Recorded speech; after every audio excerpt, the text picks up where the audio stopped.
प्रतिघर रही।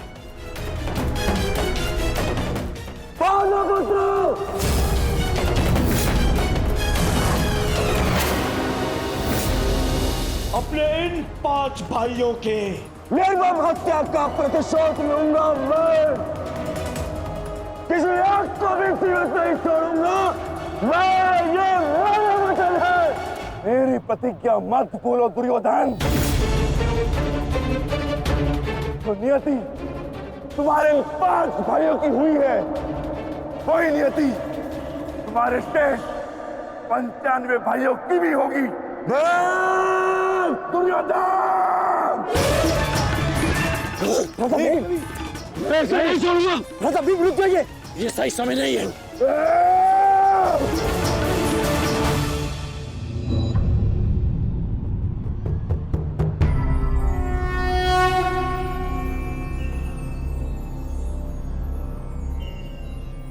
श्रेष्ठ यही होगा कि दोनों पक्ष अपने नियमों को स्मरण रखें। सूर्यास्त्र हो चुका है और उसके साथ ये युद्ध भी समाप्त हो चुका है। आप दोनों अपनी भावनाओं को कल के लिए शेष रखें और वही उचित रहेगा।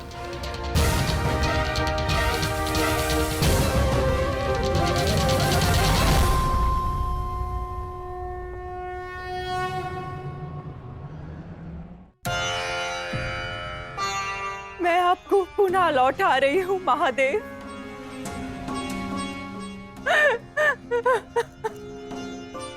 आपने मुझे 100 पुत्रों को आशीर्वाद दिया था और आज मुझे उन्हीं पुत्रों की मृत्यु का दुख भी दे रहे हैं।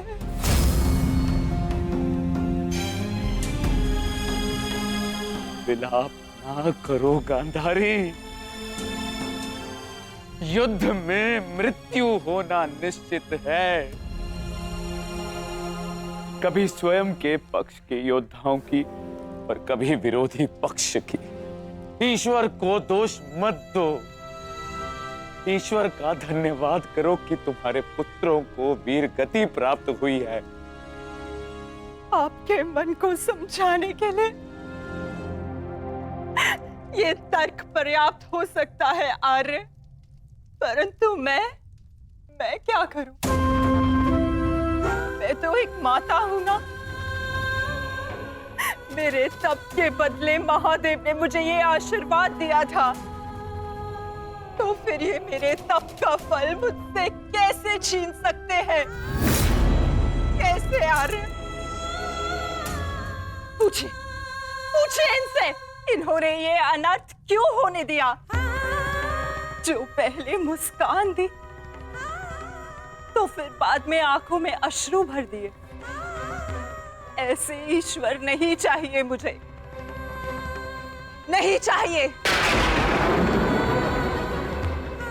दासी, तुम इस शिवलिंग को इस कक्ष से, इस महल से बाहर कर दो। मुझे नहीं चाहिए कोई प्रभु, कोई मंदिर, किसी चीज की आवश्यकता नहीं है मुझे। तुम्हें जो उचित लगे तुम वो करो गांधारी।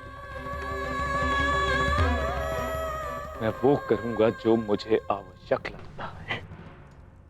रथ सज्ज करो संजय। मैं इसी क्षण कुरुक्षेत्र जाऊंगा।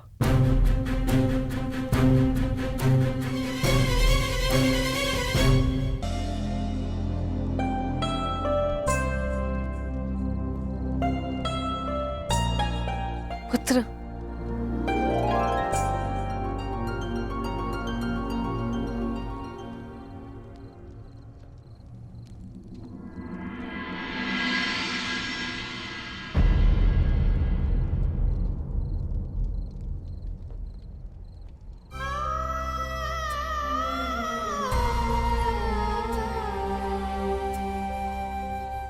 युद्ध में योद्धा को घाव लगना सामान्य बात है। आप चिंतित मत होइए। मैं जो भी कर रही हूँ अपना कर्तव्य समझकर नहीं, बल्कि पश्चाताप समझकर कर रही हूँ। एक पुत्र को खोने का कष्ट, उसकी पीड़ा एक माता ही समझ सकती है। मैं भी एक माता हूं, परंतु दुर्भाग्य से इस अनर्थ को रोकने में सक्षम नहीं हूं। इसलिए लेप लगा रही हूं अपने मन के घाव को, थोड़ी शीतलता देने का प्रयास कर रही हूं। पुत्र, तुम दुर्योधन के पास जाओ। इस समय उसे अपने मित्र की सबसे अधिक आवश्यकता है।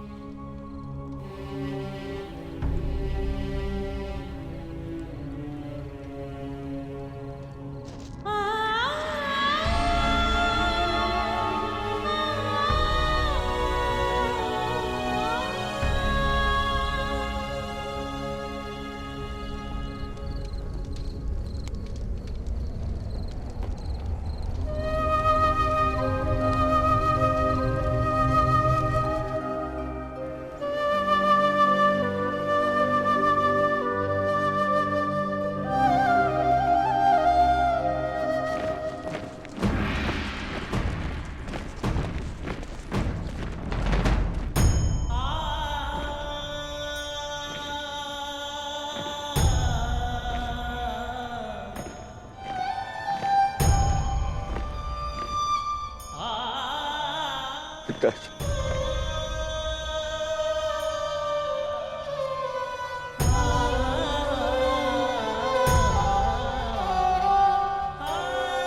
पिताजी, ये मौन रहो और इस अंतिम संस्कार की विधि को रोको।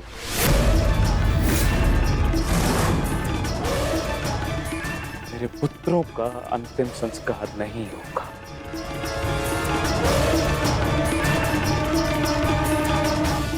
महाराज, ये कैसा अनर्थ करने जा रहे हैं आप? देखिए, इस संसार में आने वाले का और इस संसार से जाने वाले का संस्कार अत्यावश्यक होता है, अन्यथा इनकी आत्माओं को कैसे मुक्ति मिलेगी? क्या कर रहे हैं आप? क्या इस संस्कार से मुझे मेरे पुत्रों को खो देने की पीड़ा से मुक्ति मिल सकती है शकुनी? क्या इस संस्कार से उस दहल पर लगे चिन्ह जो महारानी गांधारी के शरीर पर आज भी है, क्या वो मिट सकते हैं? तुम्हारे लिए वो केवल 5 सैनिक थे, किंतु मेरे लिए वो मेरे अंग, मेरे शरीर, मेरी आत्मा के 5 हिस्से थे, 5 अंश थे। आज मैंने अपनी आत्मा के वो 5 अंश भी खो दिए और इससे अधिक हानि अब मैं सह नहीं सकता। मैं वर्तमान नहीं देख सकता, परंतु भविष्य देखने की क्षमता आ गई है मुझ में। हस्तिनापुर का महाराज होने के नाते ये मेरा निर्णय है कि इस युद्ध को इसी क्षण रोक दिया जाए।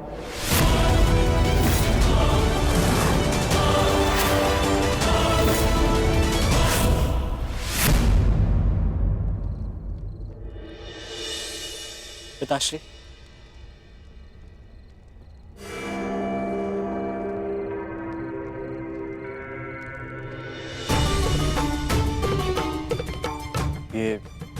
ये किसके लिए? आपके लिए पिताश्री। आज आपको अंगराज कर्ण के 2 बाण लगे थे, उनके उपचार के लिए।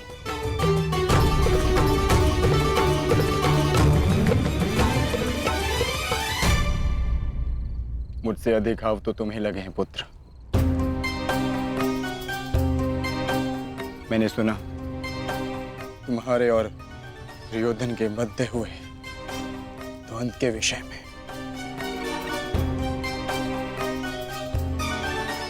तुम्हें ऐसा नहीं करना चाहिए था अभिमन्यु।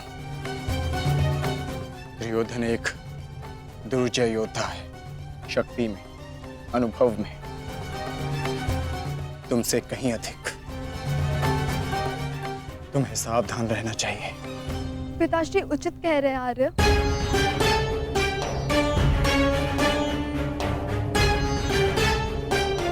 किंतु एक योद्धा के लिए ये विचार सुनना और स्वीकार करना दोनों ही अनुचित है। और छिपकर दो योद्धाओं की बातें सुनना भी अनुचित है उत्तरा। इसलिए यहाँ आओ।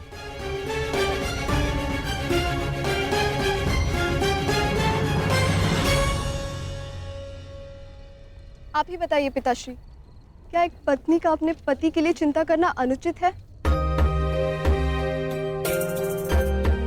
आप कहते हैं तो ये मान जाते हैं, और मैं कहूं तो ये मुझ पे बरस पड़ते हैं।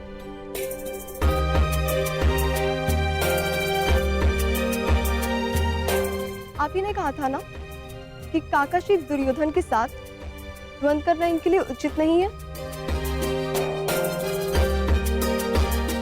प्रभु का धन्यवाद कि ये सकुशल युद्ध भूमि से वापस आ गए। अगर कोई अनहोनी हो जाती तो? योद्धा यदि वीर गति को प्राप्त करे तो ये उसके लिए गर्व की बात होती है उत्तरा, अनहोनी की नहीं।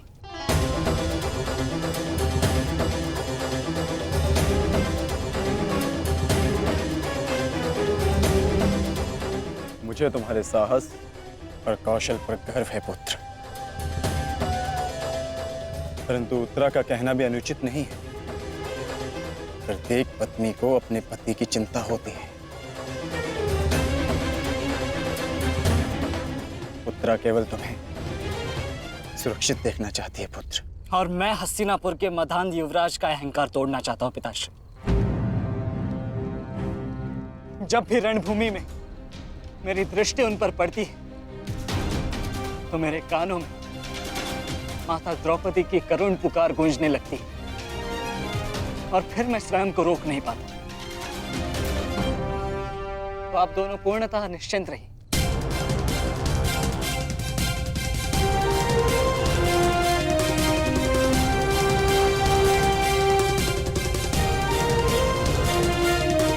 क्योंकि मेरी सुरक्षा के लिए माता यज्ञसेनी का आशीर्वाद है मेरे साथ।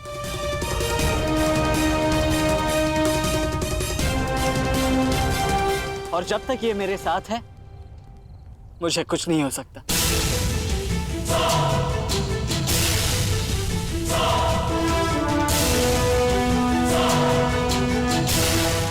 आपके तेज के अंश का प्रहार और माता के आशीष की ढाल जब तक मेरे साथ है, मैं काका श्री दुर्योधन के समस्त कौरव सेना का सामना अकेले करने में सक्षम हूं। मुझे उन पांडवों से अब विजय नहीं चाहिए। अब मुझे उनसे अपने इन भ्राताओं के मृत्यु का प्रतिशोध चाहिए। अब यदि आपने इस युद्ध में विराम लगाया तो आपके ये 5 पुत्रों वीर वृषसेन, पितामह और अनेक सैनिक उनके इस युद्ध में दिए प्राणों का, उनके प्रयास सब व्यर्थ चले जाएंगे पिताश्री।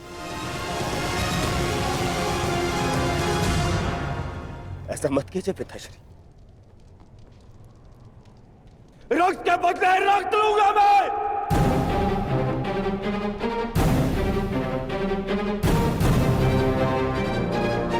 आपने अपने पुत्र को है,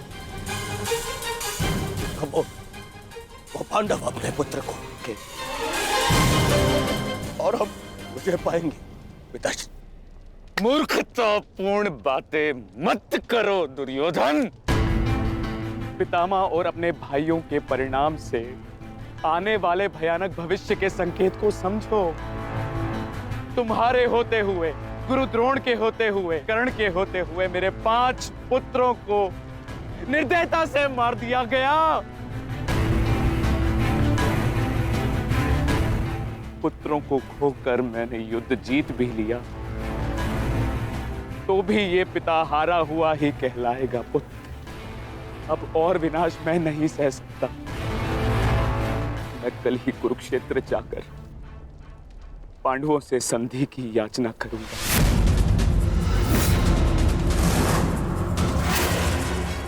पांडवों से अपने पुत्रों के प्राणों की रक्षा की याचना करूंगा मैं, क्योंकि केवल यही एक मार्ग शेष है। मुझे इस युद्ध भूमि, इस युद्ध से दूर रखने का एक और उपाय है पिताश्री।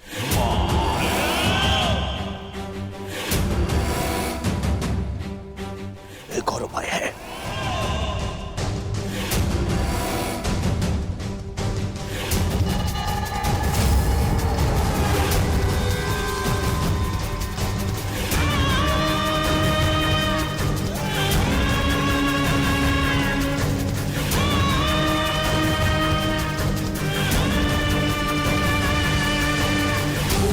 उपाय यह है कि आप इसी क्षण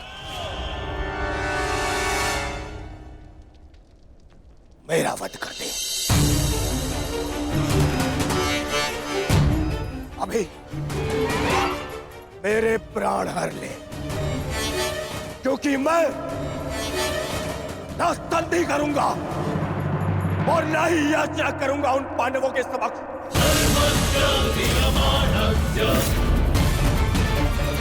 उठाइए इस तलवार को और वध कर दीजिए अपने इस एक पुत्र का। अपने इस एक पुत्र का वध करके बचा लीजिए अपने शेष 94 पुत्र।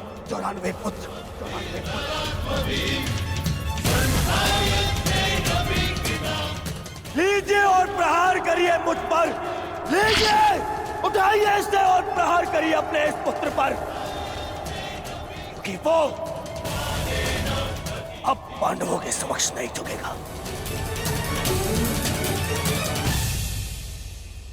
मेरे मित्र से पूर्व आप मेरा वध करें। यदि आपको हम पर विश्वास नहीं तो हमें जीवित रहने का कोई अधिकार नहीं। आप मेरा वध करें या हमें एक और अवसर दें। अपने पुत्रों के बलिदान को व्यर्थ मत जाने दीजिए महाराज। युद्ध लड़े बिना पराजय स्वीकारने से तो अच्छा है कि आप अपने हाथों से हमें मृत्यु प्रदान करें। आपने अपने पुत्र के लिए जो स्वप्न देखे हैं, क्या उनमें वो स्वप्न भी सम्मिलित हैं जिनमें वो अपने शत्रुओं के सामने क्षमा याचना करे?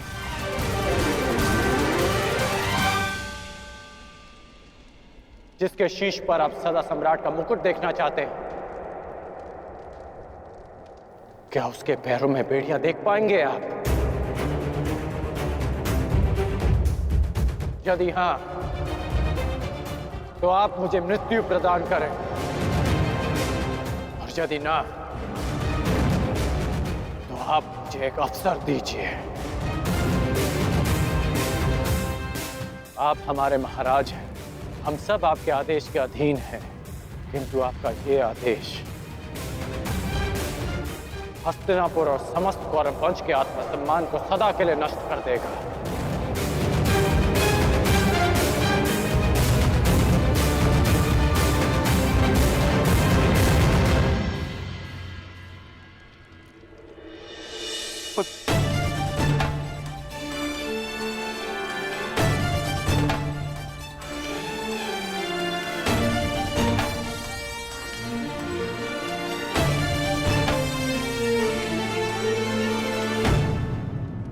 मैं क्या करूं पुत्र? एक पिता के लिए अपने पुत्र की अर्थी का बोझ इस जीवन का सबसे बड़ा बोझ होता है पुत्र,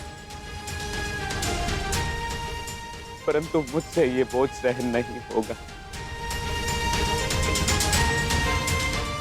विश्वास कीजिए पिताश्री, अभी बोझ हम नहीं, अब वो पांडव उठाएंगे।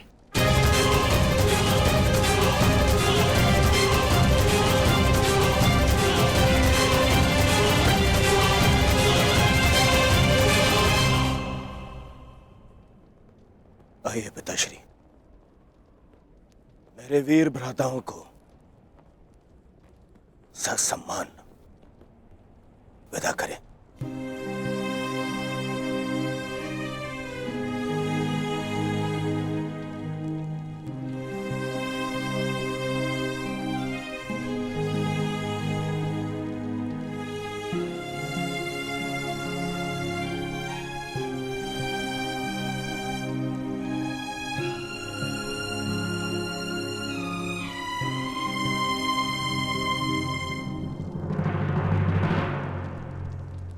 कौन? कल के लिए हमारी क्या रणनीति है? कल की रणनीति तो स्पष्ट है। आज मैंने उन 5 कौरवों का वध किया, कल और 25 का अंत कर दूंगा। मैं आज ही उन 100 कौरवों का वध कर देता, किंतु वो सूत पुत्र कर्ण बीच में न आया होता। कर्ण की चिंता मुझ पर छोड़ दीजिए भ्राता भीम। आज तो वो वन छोड़कर निकल गए, किंतु कल उसे भागने का अवसर नहीं दूंगा मैं, और कौरवों की सहायता के लिए नहीं जाने दूंगा।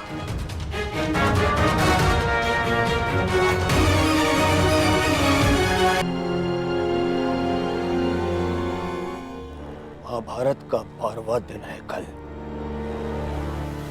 और उन पांडवों का अंत करना है हमें। समस्या 5 भाइयों की नहीं दुर्योधन, केवल अर्जुन और भीम की है। उन्हें रोकने के लिए हमें एक योजना की आवश्यकता है। उस भीम को आप मुझ पे छोड़ दीजिए। अपने भाइयों की मृत्यु के मैं स्वयं प्रतिशोध लूंगा। और अर्जुन को रोकेगा कर्ण। गुरु द्रोण अर्जुन के लिए पर्याप्त है मेरे होने वाले सम्राट।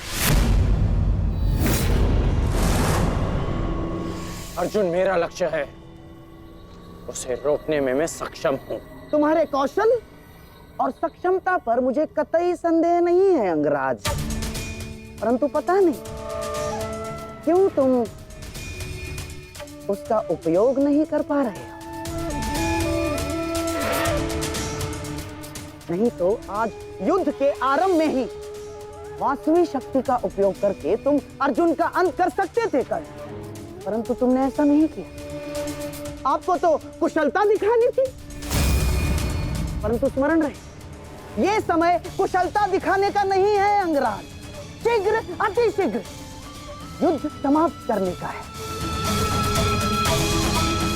और यदि तुमने आज ऐसा किया होता अंगराज कर्ण, तो आज 5 कौरवों की नहीं 5 पांडवों की चिता जल रही होती। मामाजी, कर्ण को कब कौन सा अस्त्र चलाना है ये निर्णय उस पर छोड़ दीजिए। आज हम सब ने कर्ण का कौशल देखा है।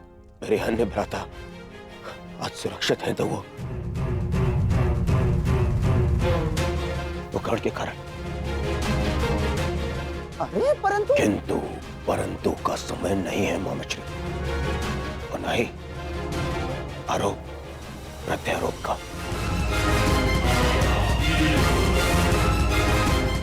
ये समय है साथ रहने का, उनका और उनकी उन उदंड पुत्रों के अंत करने का समय है ये।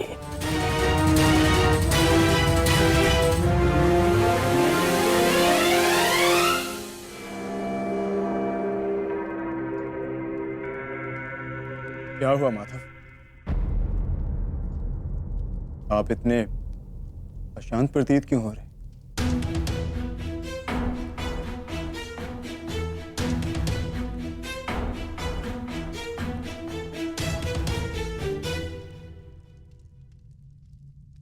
यह अशांति आज के युद्ध के परिणाम की है पार्थ। आज युद्ध में दुर्योधन ने अपने 5 अनुजों को खोया, और कल वो युद्ध में इसका प्रतिशोध लेने उतरेगा।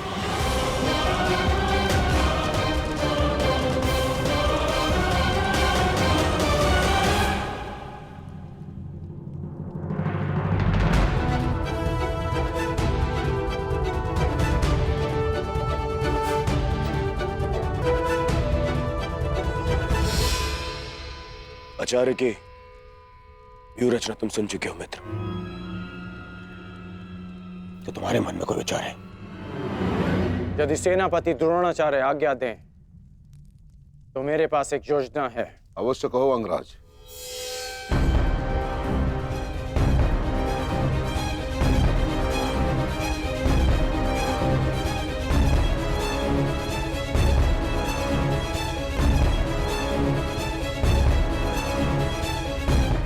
अद्भुतगढ़, अब उन पांडवों का विनाश निश्चित है। अब उन पांडवों से मैं अपने भ्राताओं की मृत्यु का प्रतिशोध अवश्य लूंगा। कल दुर्योधन युद्ध में क्रोध में अपना प्रतिशोध पूर्ण करना चाहेगा और अंगराज कर्ण कल इस युद्ध को समाप्त करना चाहेंगे और उनका लक्ष्य होंगे धर्मराज युधिष्ठिर।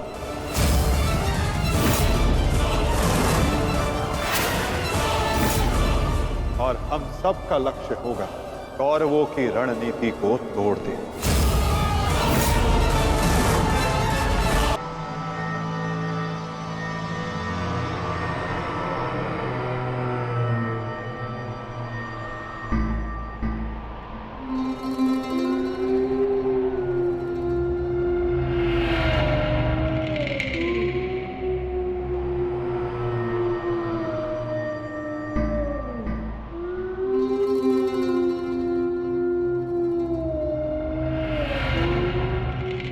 युद्धभूमि में उल्लू का रुदन शुभ संकेत नहीं है माधव।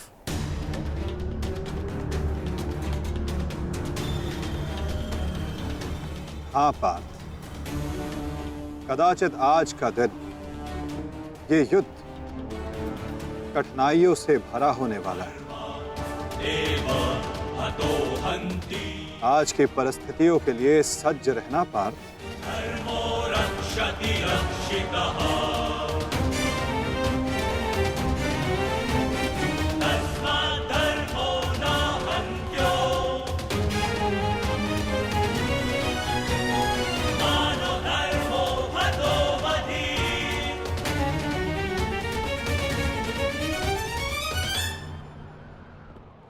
अपनी रणनीति बनाने से पूर्व हमारे लिए शत्रु का मन जान लेना, उसकी रणनीति जानना हमारे लिए आवश्यक है।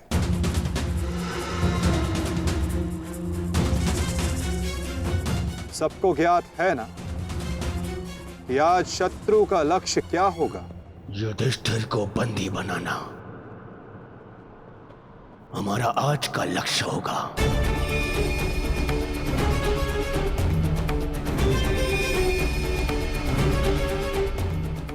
युधिष्ठिर को बंदी बनाकर मुझे इस युद्ध को यहीं समाप्त करना है। मेरे आज भाई वीरगति को प्राप्त हुए हैं अब तक।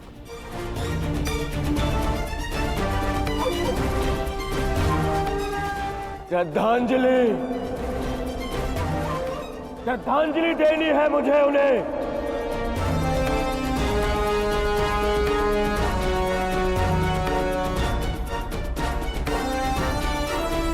बहुत पीड़ा भरी मृत्यु दी है उस भीम ने मेरे भाइयों को।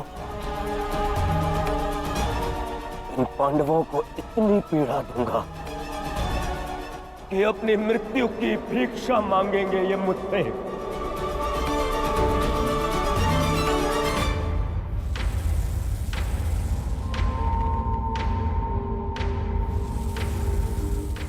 मित्रगण, वचन दो मुझे, आज चाहे जो भी तुम्हारे मार्ग में आ जाए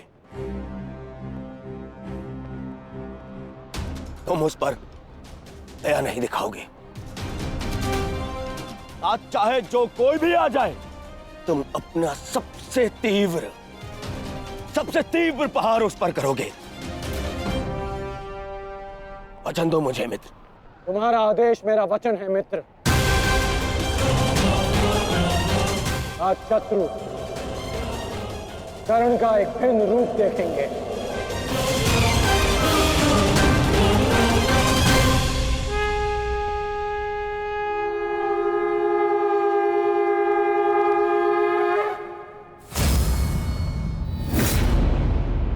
आक्रमण!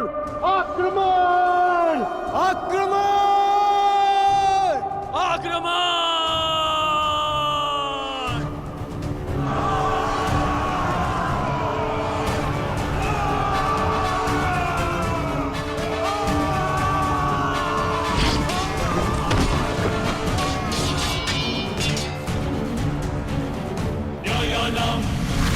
का अस्त्र।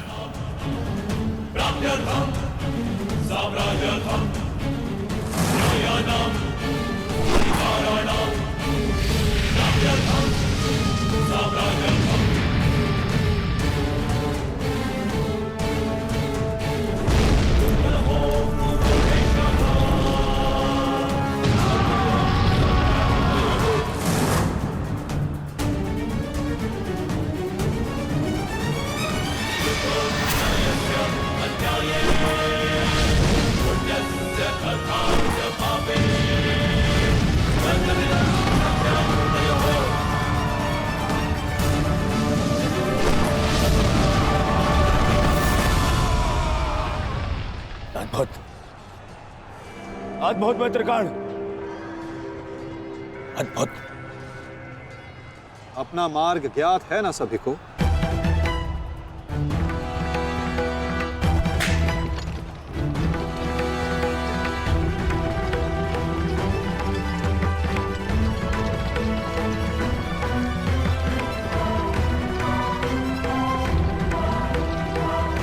ये क्या कह रहे हो संजय?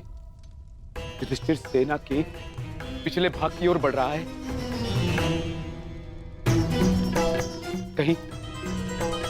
कहीं उसे हमारी रणनीति का भान तो नहीं हो गया?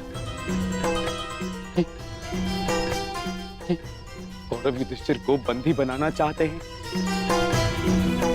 ये तो मुझे ज्ञात नहीं है महाराज, किंतु युवराज दुर्योधन इस बात से बहुत व्यग्र हो रहे हैं।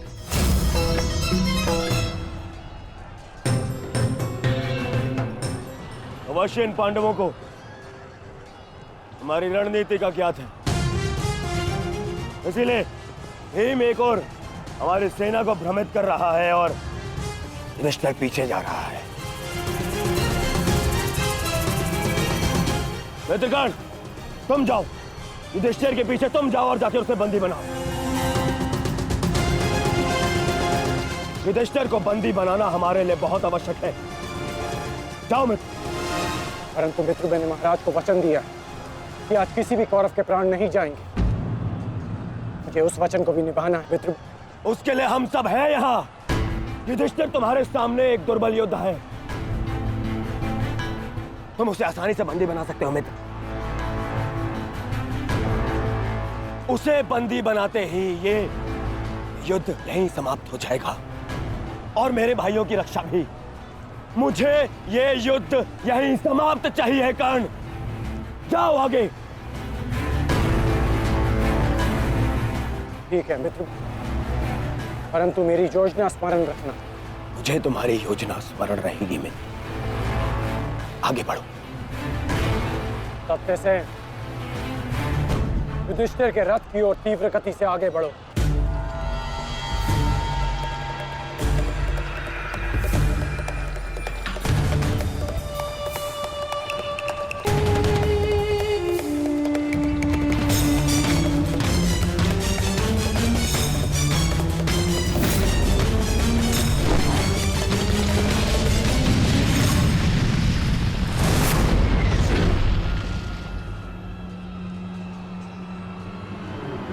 योद्धा शत्रु की ओर आगे बढ़ता है, उससे पीछे नहीं भागता। मैं तुम्हें युद्ध का आह्वान देता हूं कौन्तेय।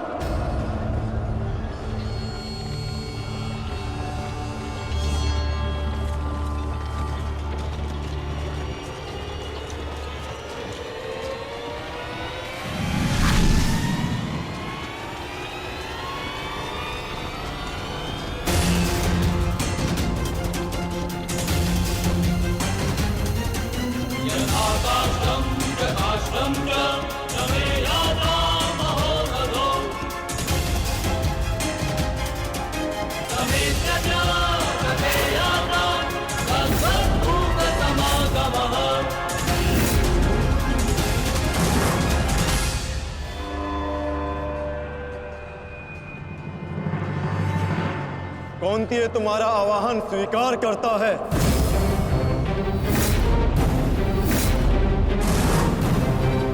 कल आपने मेरे साथ छल किया माधव। नहीं अंगराज, छल नहीं, ये रणनीति है।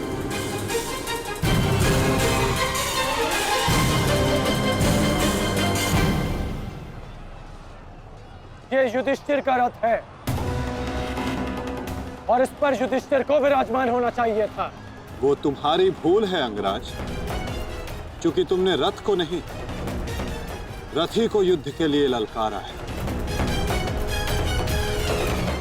और तुमने युधिष्ठिर को नहीं, कौन्तेय को ललकारा है,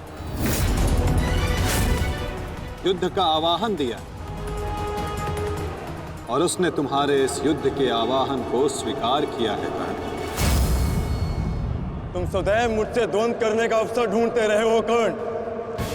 समय आ गया है, अब दिखाओ कि तुम कितने समर्थवान और कुशल योद्धा हो। अपना आवाहन पूर्ण करो मुझसे और वहां भ्राता भीम अपनी प्रतिज्ञा पूर्ण करेंगे।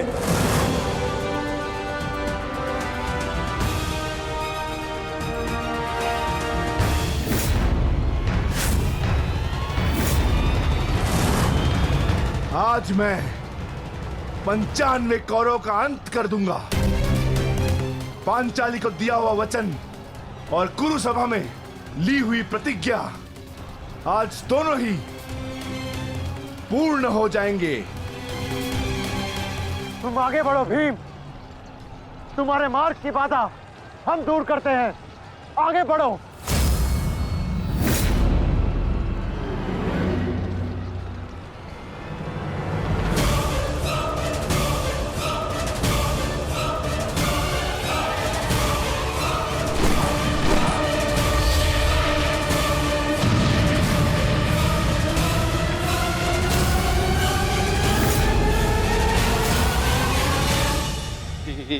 ये क्या कह रहे हो संजय? वहां वासुदेव ने काट से कर्ण को फंसा दी और यहाँ भीम हमारे व्यू में प्रवेश कर चुका है। शेष तीनों पांडव उसके पीछे हैं। अब कौन बचाएगा मेरे पुत्रों के प्राण? कौन करेगा उनकी रक्षा?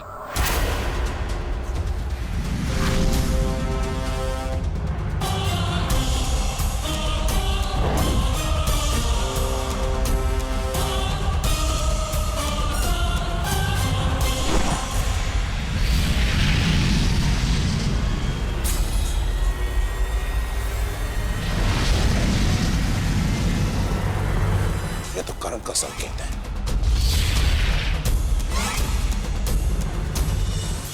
तुम कोई भी संकेत दे लो कर्ण, तुम्हारी सहायता के लिए यहां कोई नहीं आ पाएगा और ना ही मैं तुम्हें कौरवों की रक्षा करने के लिए यहां से जाने दूंगा। दे लो कर्ण, तुम्हारी सहायता के लिए यहां कोई नहीं आ पाएगा। कौन कहता है कि मैं रक्षा के लिए संकेत दे रहा हूं? माधव भले ही तुम्हारे सारथी हैं, किंतु इनकी नीति मैं तुमसे अधिक पहचानता हूं। तुमने भले ही माधव की सहायता से मुझे युद्ध क्षेत्र से अलग कर दिया, किंतु मेरी रणनीति को विफल नहीं कर पाओगे अर्जुन।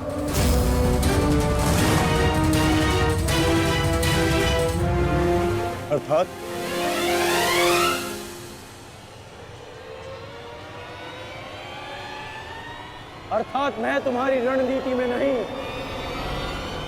तुम मेरी रणनीति में फंसे हो अर्जुन। तुमने मुझे कौरवों से अलग नहीं किया, बल्कि मैंने तुम्हें पांडवों की सहायता से विमुख कर डाला।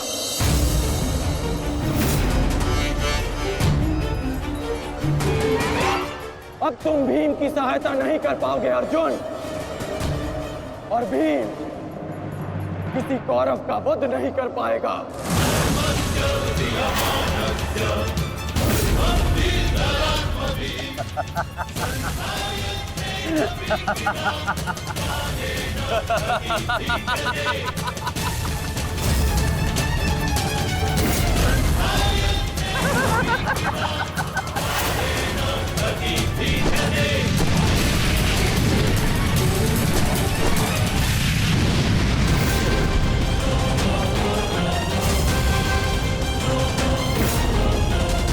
हमारा काल बनकर आए थे मूर्ख भीम, परंतु आज तुम स्वयं अपने काल के जाल में फंस गए। प्रिय भ्राता भीम, अकेले ही 100 कौरवों का वध करने की शपथ ली है ना तुमने? तो अब देखते हैं कि इस शपथ को पूर्ण करने का सामर्थ्य तुम में है भी या नहीं।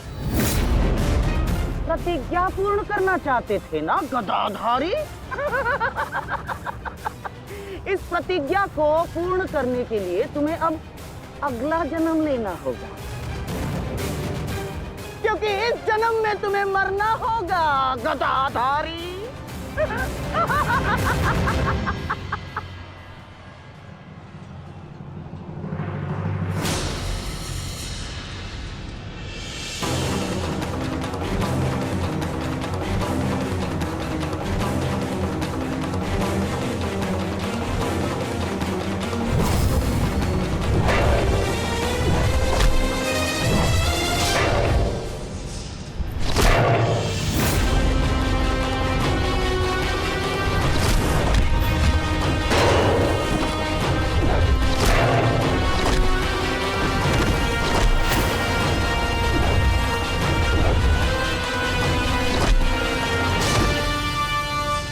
तुमने मेरे भाइयों को बहुत निर्दयता से मारा है भीम।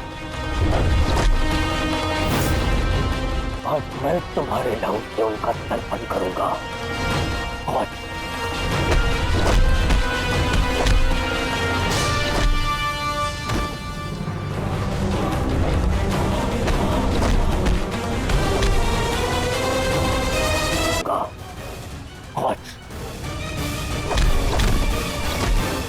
भीम, आज मैं अपने भ्राताओं की मृत्यु का प्रतिशोध लेकर रहूंगा।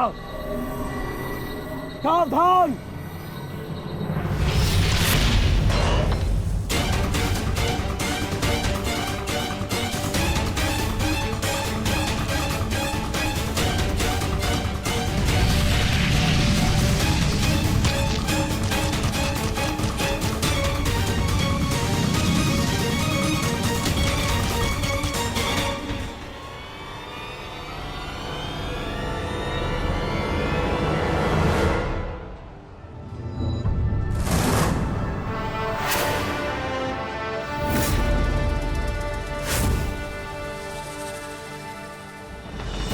आपका प्रतिशोध पूर्ण हो ना हो, परंतु मेरा प्रतिकार आज अवश्य पूर्ण होगा।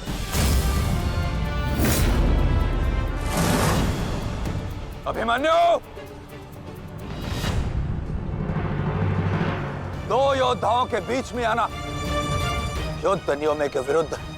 6 महारथियों ने अकेले ताचरी भीम को घेरा है। नियम तो आपने भंग किया है, तो अब यह अधिकार मुझे भी है।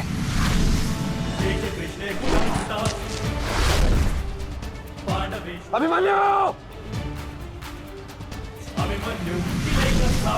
चक्रबंधास्त्र।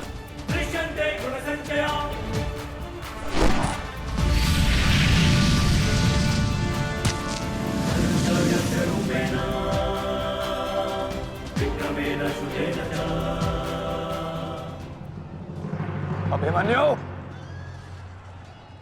तुम भूल रहे हो, मैं तुम्हारे पिता के आचार्य का पुत्र हूं। चक्रबांध अस्त्र का तोड़ मैं जानता हूं। चक्र विपरीत अस्त्र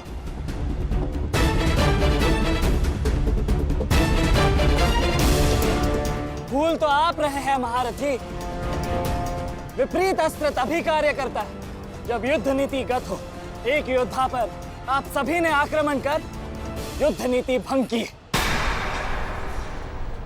अब अपनी इस अनीति का दमन देखिए। बालक!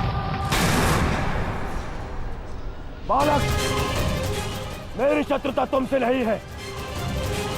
मेरे मार्ग से हट जाओ, अन्यथा अपने प्राणों से हाथ धो बैठोगे। धो तो आज मैं उस कलंक को दूंगा जो मेरे परिवार के माथे पर है। कि अपने कुलवधु के अपमान का प्रतिकार नहीं कर पाए।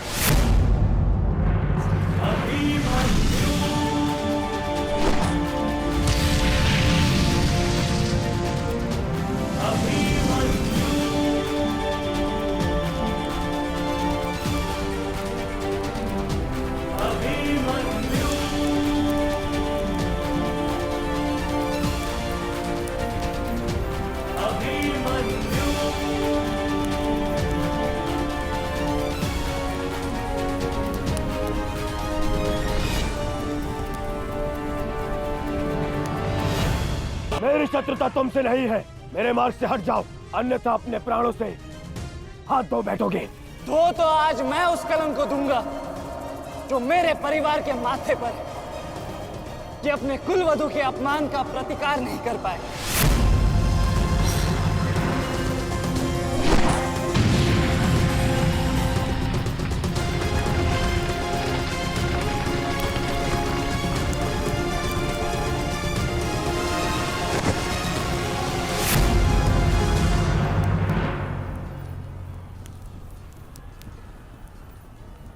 अनुभव करो इस ज्वाला को युवराज दुर्योधन। ये वही ज्वाला है जो इतनी वर्षों से मेरी माता के हृदय में धधक रही है।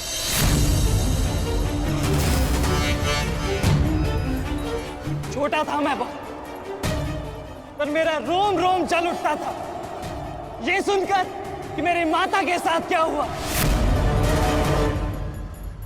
सोचो मेरे माता पिता और मेरे काकाओं पर क्या बीती होगी जब उन्होंने वह दृश्य देखा।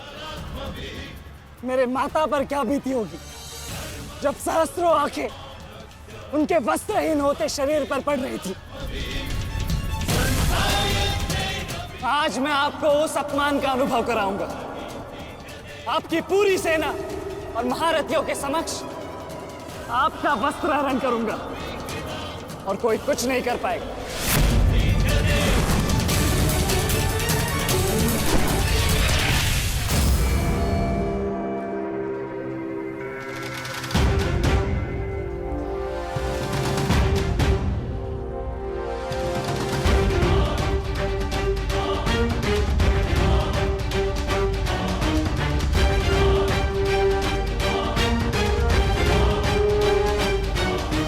अनुभव करो उस अपमान का, अनुभव करो उस वस्त्र हरण से हुए अपमान का जो आप सभी ने किया। नदी जब सीमा तोड़ती है तो बाढ़ आती है। आज आपकी पाप की धारा की बाढ़ में आप स्वयं बह जाएंगे काकाश्री।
आप अपनी शक्ति व्यर्थ कर रहे हैं आचार्य।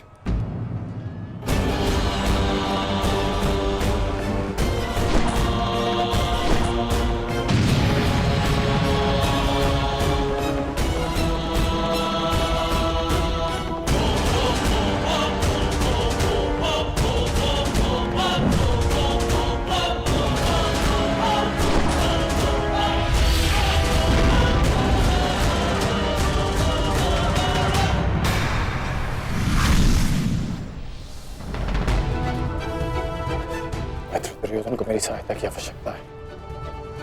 चलो सत्यसेन।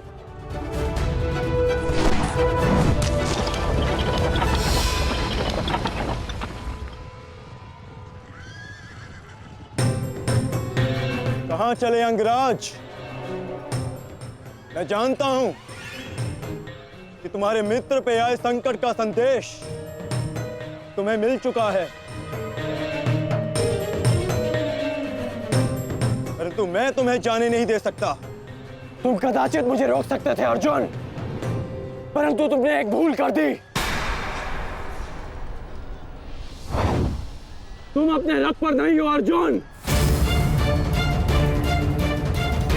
हाँ, वासुदेव तुम्हारे सारथी हैं, परंतु महाबली हनुमान का आशीर्वाद तुम्हारे रथ पर नहीं।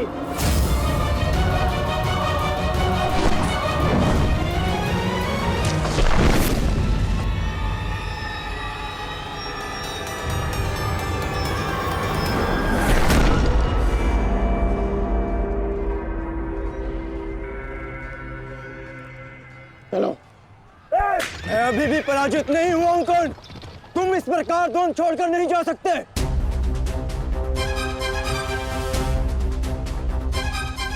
तुम युद्ध के नियम भूल रहे हो अर्जुन। युद्ध का नियम है कि महारथी ही महारथी के साथ द्वंद्व कर सकता है, और तुम रथ विहीन हो, इसलिए मैं तुम्हारे साथ द्वंद्व नहीं कर सकता। पहले अपने रथ का पहिया सुधारो, फिर आकर मुझे युद्ध का आह्वान देना, क्योंकि परशुराम शिष्य कर्ण नियम तोड़कर युद्ध नहीं करेगा।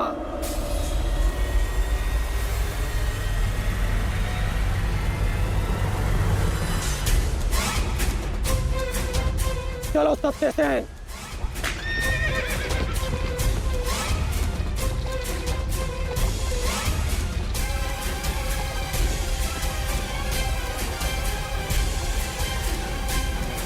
अब समझे पार्थ कि मैं कर्ण की प्रशंसा क्यों करता हूं।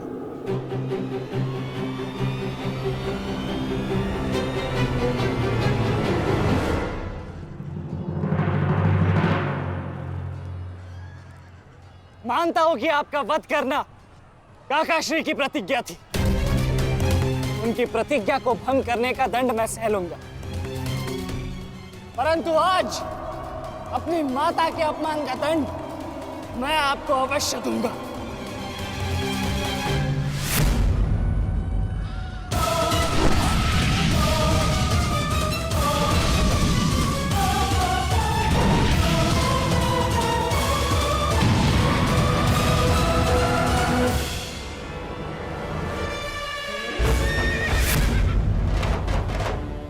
किसी की प्रतिज्ञा टूटे, पर मेरी प्रतिज्ञा नहीं टूटेगी अभिमन्यु। और मेरी प्रतिज्ञा है कि जब तक मैं जीवित रहूंगा, मेरे मित्र के प्राण नहीं जाएंगे।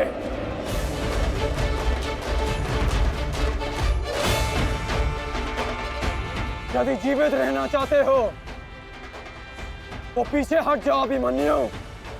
आप भूल रहे हैं अंगराज कि मैं किसका पुत्र हूं। पीछे हटने के बारे में सोच भी नहीं सकता। तो प्रहार सहने के लिए तत्पर रहो।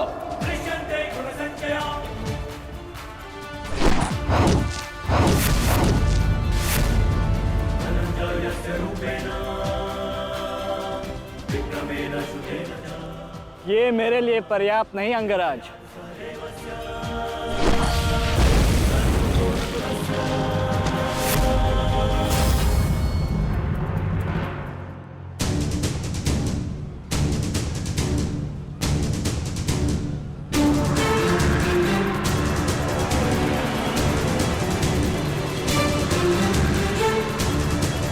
ना मेरे पास बाणों की कमी है और ना प्रहारों की। ये अंतिम अवसर है अभिमन्यु, लौट जाओ।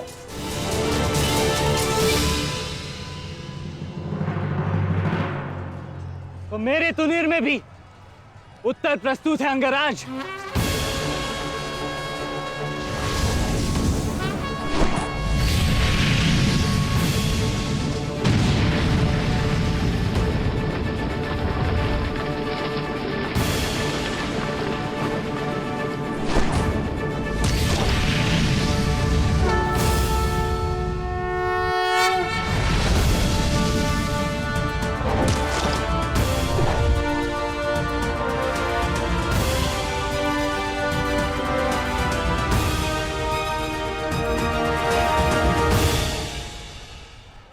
तुम्हारा सामर्थ्य स्वीकारता हूं।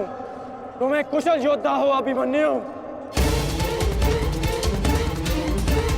किंतु कुशल होने के साथ साथ बुद्धिमान होना भी आवश्यक है। लौट जाओ। यदि कल युद्ध करना चाहते हो तो आज जीवित रहना सीखना होगा। लौट जाओ अभिमन्यु।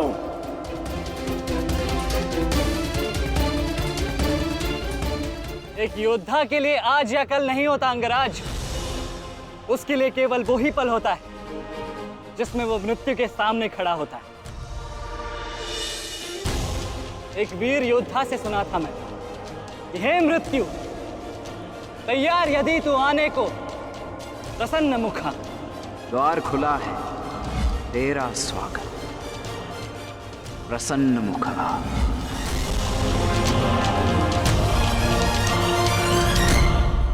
मुझे रोकने का अब केवल एक ही अस्त्र है आपके पास। यह आपको मेरा वध करना होगा।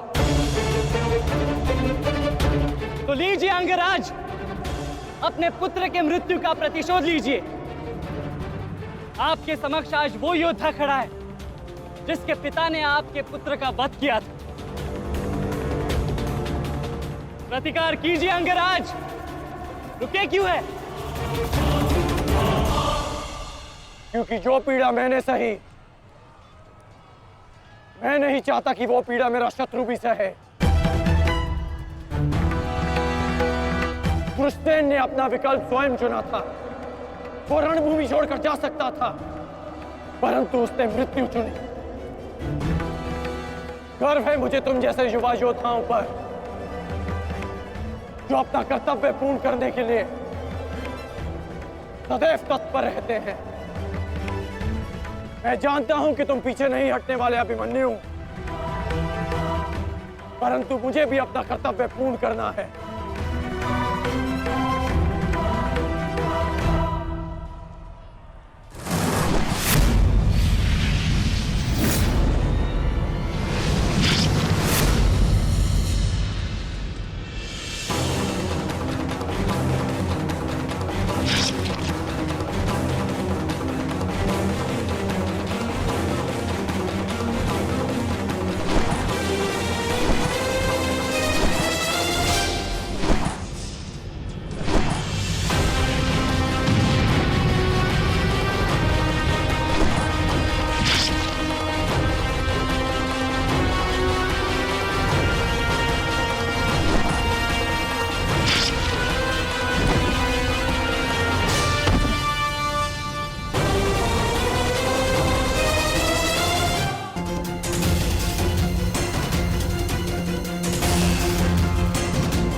तुम्हें देखकर मुझे अपना बचपन स्मरण हो रहा है। अभी तुम्हारा जीवन आरंभ हुआ है, इसे इस प्रकार व्यर्थ मत करो। मैं आशा करता हूं कि अगली बार जब हम दोनों मिले तो दो शत्रुओं के भांति नहीं, दो वीरों के भांति एक दूसरे के गले में। अभी तुम्हारा जीवन शेष है। जाओ बस।